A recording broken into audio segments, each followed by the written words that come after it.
CBS4 News anchor Rick Folbaum is in Cuba for the official opening of the U.S. Embassy. He joins us now live from Havana with the very latest information. Rick. Elliot, hola from Havana, where we arrived around 2 o'clock this afternoon. It's my first time in this city. My first impressions coming up in a moment. But first, we've learned a little bit more about Friday's reopening ceremony, the flag-raising ceremony at the U.S. Embassy. Secretary of State John Kerry will be arriving here on the island around 8:30 in the morning. He'll be accompanied by a 20-member delegation, including lawmakers, members of the Obama administration. Absent, though, there will be no members of the Florida congressional delegation.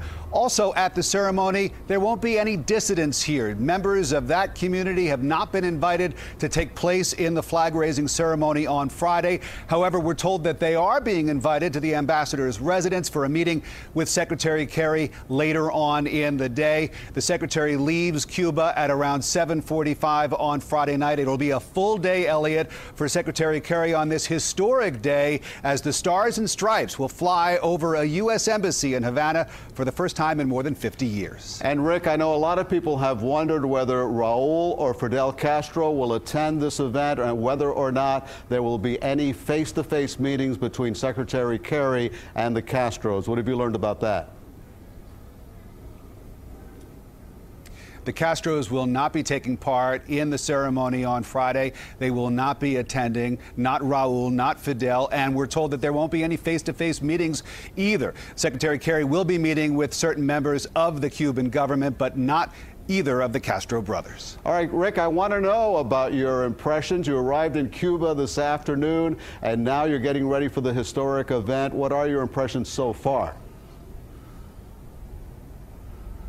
Well, we've only been here for several hours, Elliot, but I can tell you the weather is warm, and so are the Cuban people. Lots of smiles here on the island. From the minute we got off the plane, everyone that we've had the chance to talk to and to deal with has been pleasant and friendly and welcoming to our delegation from CBS4 and pretty much everybody else who's come to the island to cover these historic and significant events. I'm really looking forward to getting to see more of Cuba and to meeting more of the Cuban people over the next several days. Rick Folbaum reporting live from Havana. This, of course, the first visit by a Secretary of State from the United States to the island in 70 years. Stay with CBS4 News for live reports on this historic change in Cuba. Rick will be live from Havana tomorrow and Friday for the official embassy opening. And now